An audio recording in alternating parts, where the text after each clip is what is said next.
pesan apa yang disampaikan kepada orang tua? Sebenarnya ini adalah momentum yang tepat bagi kita untuk menyadarkan kembali bahwa Tripusat Pendidikan, bahwa kewajiban pendidikan itu bukan hanya kewajiban guru, tapi juga kewajiban orang tua dan masyarakat.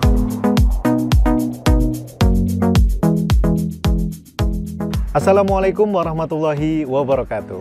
Halo sahabat guru hebat seluruh Indonesia, apa kabar? Semoga Anda semua dalam keadaan sehat. Perkenalkan, saya Adin Nur Arianto atau biasa disapa Pak Adin.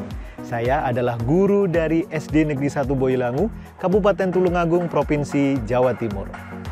Dalam kesempatan yang berbahagia ini, izinkan saya berbagi pengalaman praktek baik yang sudah saya lakukan untuk mengatasi learning loss pada masa pandemi COVID-19. Adapun praktek baik yang saya maksud adalah petualangan belajar. Mau tahu seperti apa? Berikut ulasannya. Pada awal penerapan pembelajaran jarak jauh, guru-guru di SDN Negeri 1 Boyolali masih salah dalam persepsi. Kami menganggap bahwa pembelajaran jarak jauh harus dilaksanakan full daring. Sehingga saat itu kami hanya memberikan tugas kepada anak-anak berupa soal melalui Google Form atau aplikasi WhatsApp. Sehingga sangat wajar pada waktu itu banyak peserta didik maupun orang tua yang mengeluh atas pembelajaran yang kami berikan. Pada akhir Februari 2021, sekolah kami sudah mulai menerapkan pembelajaran tatap muka terbatas.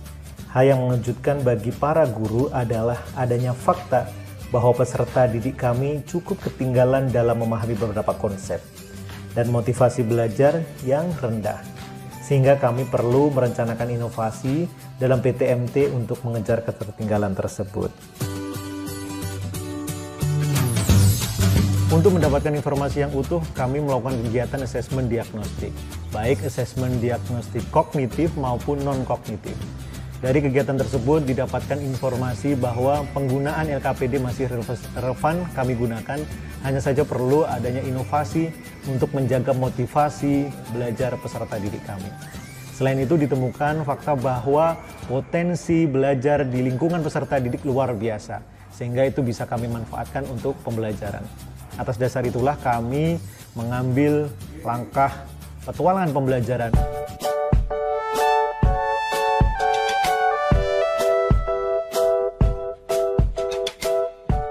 Petualangan belajar adalah memindah setting belajar dari dalam kelas ke luar kelas dengan beberapa rangkaian kegiatan. Kami menggunakan pendekatan contextual learning.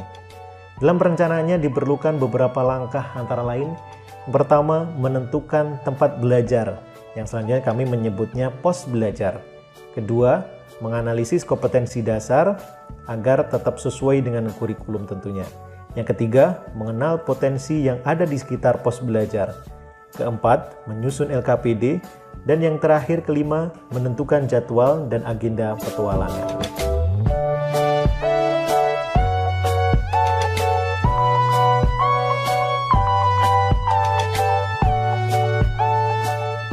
Salah satu petualangan belajar yang kami lakukan dalam pembelajaran tematik, tema 5, ekosistem, kami mempelajari tentang ekosistem dan teks non-fiksi di luar kelas. Kami belajar di kolam ikan, di kebun, di sawah, untuk mempelajari materi-materi tersebut.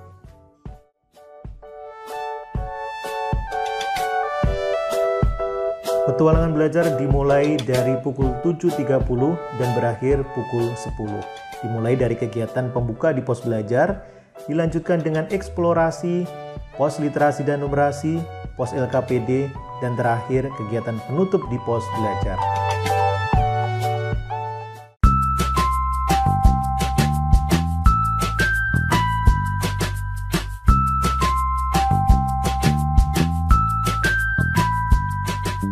Tahap pertama. Tahap ini dilakukan di pos belajar. Peserta didik dan guru akan melakukan beberapa kegiatan antara lain berdoa, penyampaian tujuan dan kegiatan belajar, membuat kesepakatan, dan apersepsi. Guru juga menyampaikan materi prasyarat.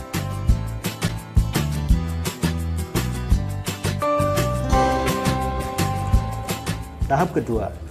Peserta didik mulai keluar dari pos belajar. Mereka mengeksplorasi lingkungan belajar mereka yang sesuai dengan fokus pembelajaran. Di tengah-tengah kegiatan pembelajaran, peserta didik mendapatkan pemahaman tentang literasi dan numerasi yang tentu saja disesuaikan dengan fokus pembelajaran saat itu. Di tahap ini, peserta didik juga mengeksplorasi rantai makanan yang ada di kebun dan juga sawah, serta pengaruhnya terhadap para petani. Sekarang silahkan kalian eksplorasi apa yang ada di kolam ini, apa yang ada di kolam ini, kemudian cari tahu komponennya apa saja yang ada di sana. Oke, siap?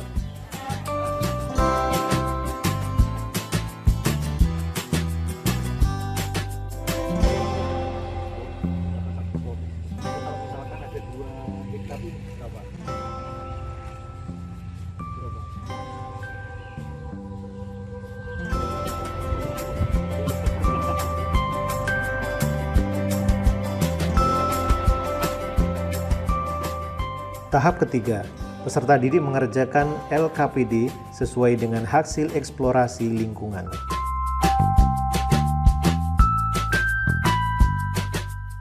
Tahap keempat, dalam tahap ini peserta didik akan melaksanakan kegiatan penutup dengan menyimpulkan materi yang sudah dipelajari, merefleksi, tindak lanjut, dan ditutup dengan berdoa. Sekali petualangan belajar karena kalau belajar di kelas bosan terus. Jadi semangat belajarnya, belajar sambil refreshing, tapi belajar lebih banyak. Karena pembelajaran ini dilakukan di luar kelas, maka akan sangat mungkin muncul berbagai kendala. Salah satunya adalah siswa kurang fokus. Kadang mereka bercanda atau berlarian ke sana kemari. Salah satu kendala yang lain adalah beragamnya potensi lingkungan yang ada di dalam peserta didik. Hal tersebut menuntut guru untuk bisa bersikap kreatif, menemukan hal-hal yang bisa diangkat dan dihubungkan dalam pembelajaran. Kendala yang dihadapi dalam pelaksanaan petualangan belajar masih bisa dicari solusi terbaiknya. Kedepan kita perlu membuat LKPD yang lebih menarik, lebih sistematis, dan lebih menantang, agar peserta didik tidak terpecah fokusnya ketika melaksanakan petualangan belajar. Selain itu, guru juga perlu menginventaris, menganalisis potensi-potensi lokal yang ada di peserta didik, sehingga ke depan lebih mudah menghubungkan materi yang dipelajari dengan potensi-potensi lokal yang ada pada lingkungan peserta didik. Demikian tadi ulasan praktek baik petualangan pembelajaran. Semoga bisa menjadi salah satu inspirasi bagi Bapak Ibu guru hebat di seluruh Indonesia. Saya Adin dari Tulungagung, bergerak dengan hati, pulihkan pendidikan. Assalamualaikum warahmatullahi wabarakatuh.